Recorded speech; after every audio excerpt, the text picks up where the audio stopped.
तो hello students, आइए आज हम लोग सीख रहे हैं स्पेयर चैप्टर। स्पेयर चैप्टर पे आपको एक क्लास ऑलरेडी पहले भी दे चुका हूँ। आज हम लोग स्पेयर चैप्टर में question number 5 and onwards start कर रहे हैं। ध्यान दीजिएगा, क्वेश्चन नंबर 5 को पहले से ही मैंने नोट करके रखा है। कह रहा है कि spherical ball of brass having inner diameter 10.5 centimetre. कह रहा है कोई स्पेरिकल बॉल है जो ब्रास से बना हुआ है, ठीक है, पीतल से बना हुआ है। कह रहा है इसका इंटरनली जो डायमीटर होगा वो 10.5 सेंटीमीटर होगा। कह रहा है आगे कि find the cost of tin plating on it's inside at the rate of RS 16 पर 10 पर 100 मीटर स्क्वायर। ध्यान दीजिएगा, एक बॉल है जो हेमीस्फीयर के शेप में है, आधा है। हेमीस्फीयर का मतलब क्या होता है? आधा, गोला का आधा, एक स्फीयर का आधा। उस स्फीयर के लिए ध्यान दीजिए, समझ आ जाएगा। डायमीटर का वैल्यू है 10.5 सेंटीमीटर और ये जो डायमीटर है उसका इंटरनल डायमीटर है। तो इंटरनल डायमीटर जब गिवन है तो इंटरनल रेडियस कैसे निकालेंगे? Half of the internal diameter, यानी 10.5 का 2 से डिवीजन कर दीजिएगा तो ये आ जाएगा 5.25 सेंटीमीटर। आपके हेमीस्फीयर का इंटरनल रेडियस आ गया। जब इंटरनल रेडियस आ गया तो हेमीस्फीयर का सरफेस एरिया ले लीजिए। हेमीस्फीयर का सरफेस एरिया ले लीजिए, और सरफेस एरिया का मतलब इंटरनल सरफेस एरिया ले रहे हैं, सरफेस एरिया। तो हेमीस्फीयर के केस में सरफेस एरिया का फॉर्मूला होता है 2πr², क्योंकि स्फीयर के लिए 4πr² है, तो इसमें आपका हो जाएगा 2πr²। तो ये आपका 2 रहेगा, पाई के जगह पे 22/7 ले सकते हैं, r के बदले आप पुट कर दीजिएगा 5.25 दी होल स्क्वायर। आप इसे सॉल्व कर सकते हैं तो कर लीजिए। सॉल्व करने पे ये कट पिट करके आ जाएगा 173.25 और एरिया है तो सेंटीमीटर स्क्वायर में लिखेंगे, ठीक है। ये उस हेमीस्फीयर का सरफेस एरिया आ गया। कह रहा है कि इसके इंटरनल कर्व सरफेस एरिया पे टिन की चादर चढ़ानी है।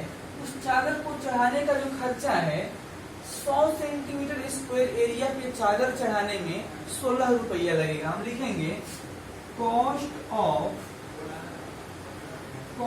Of tin plating on 100 centimetre square is equal to RS 16। यानी कि अगर 100 सेंटीमीटर स्क्वायर एरिया को टिन प्लेटिंग कीजिएगा तो 16 रुपए का खर्चा आएगा।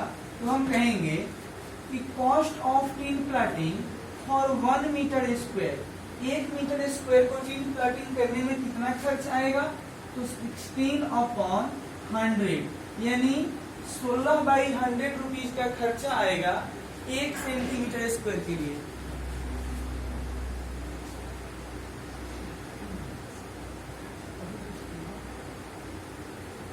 तो ये आएगा आपके पास 1 मीटर स्क्वायर को टिन प्लेटिंग करने में 16/100 रुपीज का खर्चा आएगा। तो हमको तो इस पूरे एरिया पे चादर चढ़ानी है ना, तो हम लिखेंगे therefore total cost in tin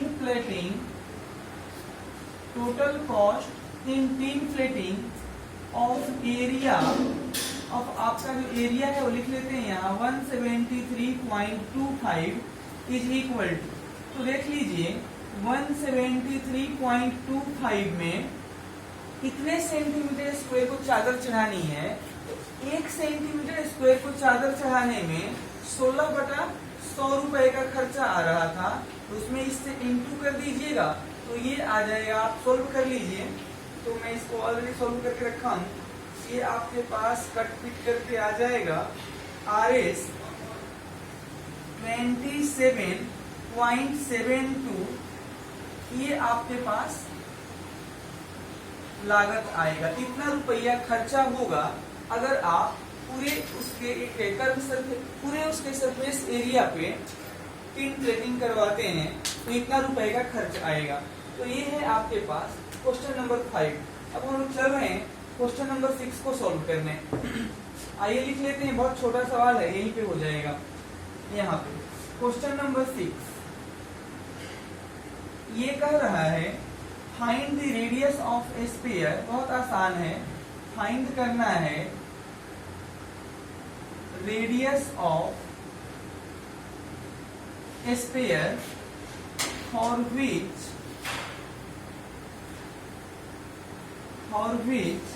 surface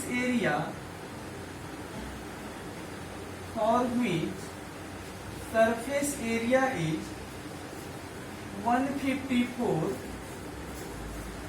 centimetre square. Solution कर लीजिएगा। किसी स्फीयर के लिए सरफेस एरिया आपको गिवन है और कह रहा है कि आप बताइए कि उसका रेडियस कितना होगा। ध्यान दीजिएगा, सरफेस एरिया का फॉर्मूला होता है 4 pi into R square. Surface area A की जगह पे कितना गिवन है तो 154, ये 4 रहेगा, पाई का मतलब 22/7। आर की जानकारी हमें नहीं है, आर को ही फाइंड करना था। देख लीजिए ध्यान से, 7 से ये, अभी 7 से मत काटिए, 22 आप काट लीजिएगा। 22 में अगर 7 से करेंगे 20 तक, हाँ देखिए 22 से ये 7 मरतबा कट जाता है 154। ये आपका 7 अभी नहीं कटा था, तो ये हो जाएगा। ध्यान दीजिए, ये इधर जा रहा है। 7 is equal to 4/7 time R square.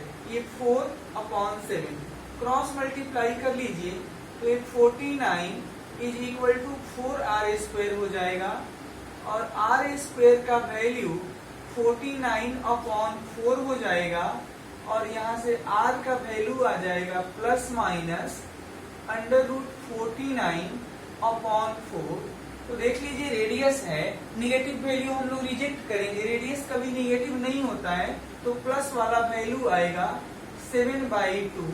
और 7/2 का मतलब 3.5 सेंटीमीटर। ये आंसर हो गया और ये हमारे पास रेडियस का रिजल्ट आ गया। रेडियस आ गया 7/2, दैट इज 3.5 सेंटीमीटर। आगे चलते हैं क्वेश्चन नंबर 7 के लिए।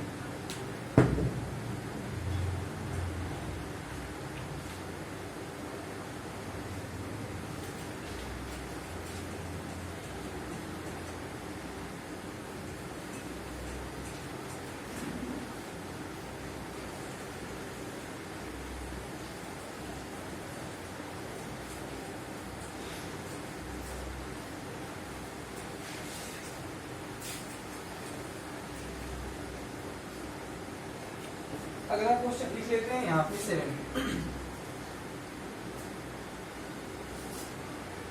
कह रहा है the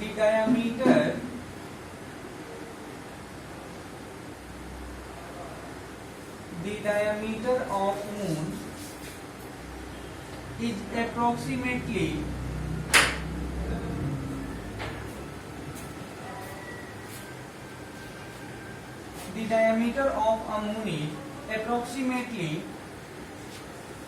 one fourth of the diameter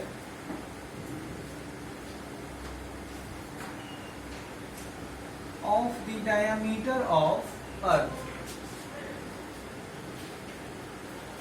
Diameter of Earth। तो कह रहा है कि फाइंड कीजिए ratio of its surface area. Find the ratio of its surface area.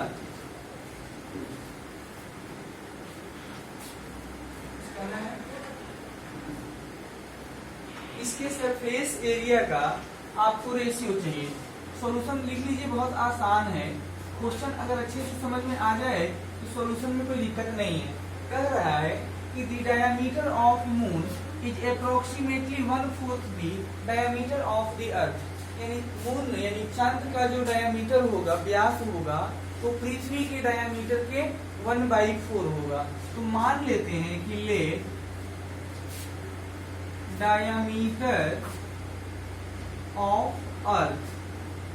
अर्थ के डायमीटर को आप x मान लिया हमने, मीटर सेंटीमीटर कुछ नहीं ले रहे हैं, सीधा सीधा x मानते हैं। देन अब डायमीटर जो है मून का वो कितना हो जाएगा, तो मून का जो डायमीटर है 1/4 हो जाएगा डायमीटर ऑफ अर्थ। ये कंडीशन आपको गिवन था, हम लिखेंगे अब यहाँ एरिया ऑफ अर्थ। अब आपने बचपन से पढ़ाई की है कि पृथ्वी गोलाकार होती है, यानी पृथ्वी का जो अर्थ का शेप है वो स्फेरिकल है। तो ये अर्थ का मतलब एरिया ऑफ अर्थ 4 पाई, और रेडियस कितना है अर्थ के लिए, x का होल स्क्वायर। ये अर्थ का एरिया निकल गया। उसी तरीके से ए मून यानी एरिया ऑफ मून क्या होगा 4 पाई r स्क्वायर। तो अच्छा, यहाँ हम थोड़ा सा गलती ये कर रहे हैं, ध्यान दीजिएगा। ये अर्थ का डायमीटर x था, तो उसका रेडियस लेना पड़ेगा, रेडियस हो जाएगा x/2 दी होल स्क्वायर। ठीक है। उसी तरीके से मून का डायमीटर x/4 है, तो इसका रेडियस निकालने के लिए इसका हाफ कर देंगे, तो x/8 हो जाएगा, और इसका होल स्क्वायर कर दिया। अब हमारा फाइनली क्वेश्चन था,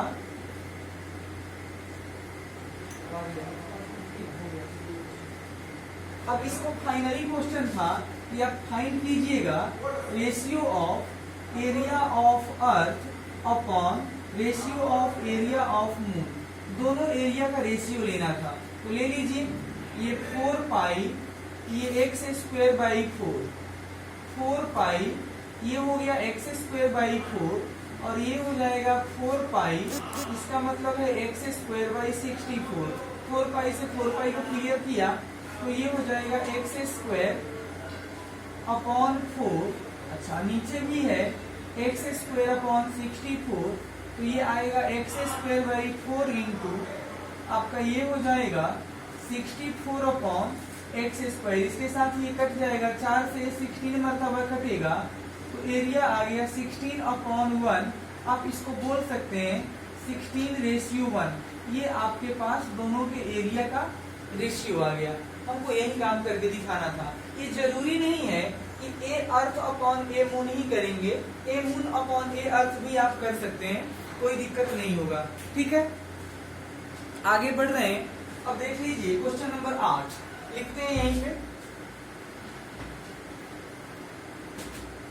क्वेश्चन नंबर 8 कहता है कि a hemispherical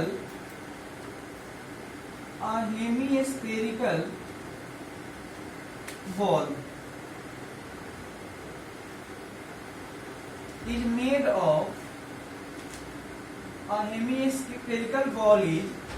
of steel।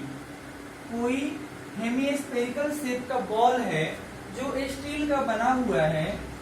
आगे कह रहा है कि 0.25 सेंटीमीटर थिक है, उसकी जो मोटाई है वो 0.25 सेंटीमीटर है। आगे क्वेश्चन कह रहा है कि the inner radius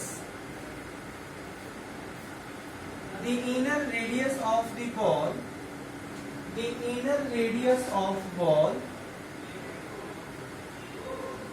is 5 centimetre. Ball का जो इंटरनल रेडियस है वो 5 सेंटीमीटर है। तो आप बताइए, फाइंड कीजिए। कह रहा है find outer curve surface area. Find कीजिए आउटर कर्व सरफेस एरिया। ध्यान दीजिएगा, आउटर कर्व सरफेस एरिया हमको निकालना है इस बॉल के लिए। हेमीस्फीयर शेप में है। ध्यान दीजिएगा कैसा क्वेश्चन होगा ये। सपोज करिए ये कोई हेमीस्फीयर है, ये हेमीस्फीयर है और ये कुछ इस तरीके से था। ये इसका थिकनेस है, ये जो मैं पेंट करके दे रहा हूं ये इसका थिकनेस है। और थिकनेस देख लीजिए कितना है, हम यहाँ लिख देते हैं। ये जो थिकनेस है ना, यानी ये मैं एरो बता रहा हूँ, दोनों एरो के बीच का जो थिकनेस है ये यहाँ लिख देंगे कि ये हो जाएगा 0.25 सेंटीमीटर इसका थिकनेस है। इसका इंटरनल रेडियस, यानी इंटरनल रेडियस देख लीजिए क्या दिया हुआ है, 5। यहाँ से लेकर यहाँ तक भी 5 है, या आप ये देख लीजिए ये भी 5 है। इंटरनल रेडियस 5 है और कह रहा है कि आप इसका एक्सटर्नल कर्व सरफेस सेक्शन बताइए, कर्व सरफेस एरिया बताइए। तो सबसे पहले बताइए कि आप एक्सटर्नल कर्व सरफेस एरिया निकाल रहे हैं, तो यहाँ से यहाँ तक का डिस्टेंस आपको जानकारी होना चाहिए। तो यहाँ से यहाँ तक का 5 है।